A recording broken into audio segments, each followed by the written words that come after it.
for sure, food security. And why do I say this? We get briefings from the IMF and World Bank twice a year. We, meaning the Secretary General and all UN chief executives in a closed room. We talk about global economics, global politics, insecurity, terrorism, the group. We had a briefing this year that was an eye-opener. The IMF was looking at the world 20 years from now. Where will be the population centers, the growth centers, the expenditure centers around the world? And here are numbers they gave us. They predict that in 20 years, you're going to have about 2 to 3 billion people moving into the middle and higher income brackets in emerging economies, mainly in Asia. And so they decided to disaggregate that. Where would be these locations? And they said, okay, let's take food. Let's leave out all the other consumers. Let's just take food. What will these people be consuming in 20 years? And they said, we compare that with Japan, Korea, and others when they made that transition, when their income levels hit $3,000, $5,000, $6,000 per head. What was the consumption pattern? So they went in, broke it down. Food, proteins. How do we produce? Where will be the production centers? So conclusion. They said to us in the briefing, the days of cheap energy are gone. The days of cheap food are gone. They said, but you know something? That population, 2-3 billion, with purchasing power, they're going to need more televisions, more refrigerators, more of everything. So huge commodity demand. And the guy said, meanwhile, we have this other story of Africa hitting 1.4 billion people by 2030, about 2 billion, 2.5 billion by 2050. By 2030, over half of them in cities. Young men and women looking for jobs. Not enough energy to power those economies. That migration is preceding industrial transformation in those economies. In other parts, you had the industrialization moving, people moving into this. This one is preceding. So you see it in Freetown, you see it in Lagos and in Addis. What are we going to do? Will they afford food? Anyway, that's the context we are. That's why I believe this work is important. I put this team together about 4 or 5 years ago because I had people talking about food security in the old style. These economies in Africa have to deal with food security, jobs, urbanization all at once today. And then you have the big risk multiplier, climate change. Messing up everything, all the predictions, business as usual. Yields will go down by 50%. There will be climate refugees in Africa moving around because there's flooding and so on. How do you as a government deal with all of this today? If we just look at food security as just increasing production on the farm, you need to link farmers to markets. You need to have food distribution systems in the cities. You need to feed that population, but you need to create jobs. The Arab Spring is about jobs. I did a piece in March in Project Syndicate with the Minister of Trade and Industry of South Africa. We called it South of the Revolution. We were sitting in Algeria in March because we were there in Libya in November watching everybody kissing Gaddafi. And then in March we found ourselves there. And we said, could this happen down south?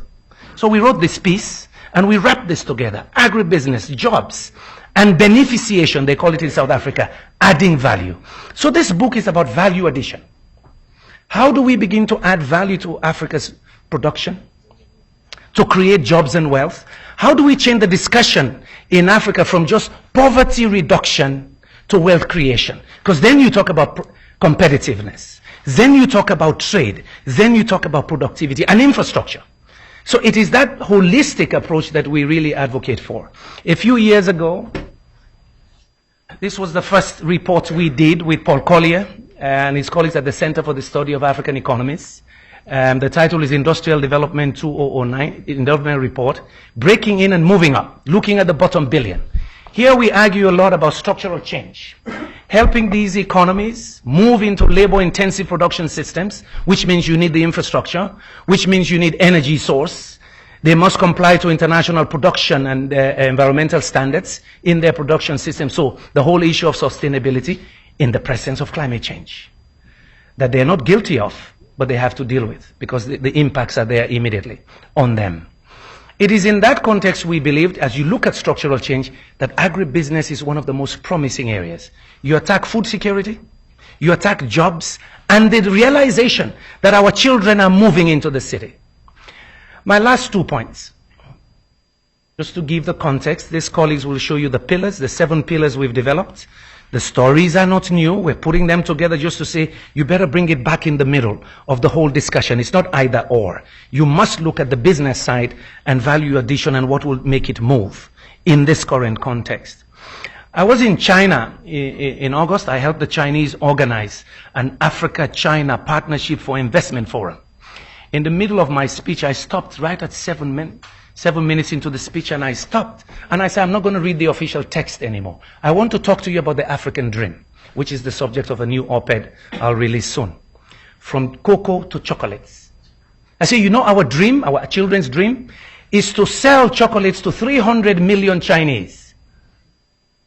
I'm not going to compete with Nestle or Cadbury. I just need 300 million middle-class Chinese to buy finished products from Africa. That's the dream. It's not to sell you cocoa, iron ore, and bauxite anymore. If that's the new market, it's the same thing we've done 600 years, and we're the poorest of the poor. Commodity trade makes you poor.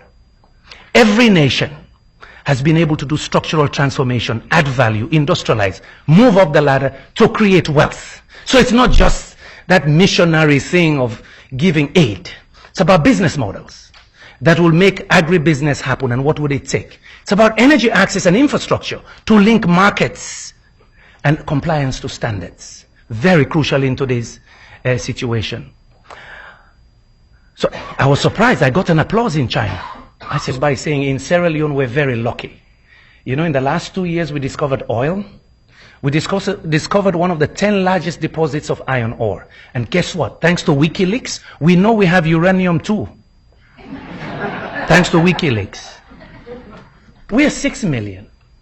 I say to Sierra Leoneans, you don't need aid from anybody in 10 years. You should be wealthy. Our children should be proud to come back and have real jobs, not charity. That's what we're talking about in this book. To take this discussion back, that our dream in Africa is not to sell cotton. To do cocoa, you pick it from the tree, you put it in the sun, it dries up. That's old-fashioned. That's 100 years ago. Today we want to make chocolates. We want to make garments. And yes, if we can, we want to make aluminum too. Thank you very much.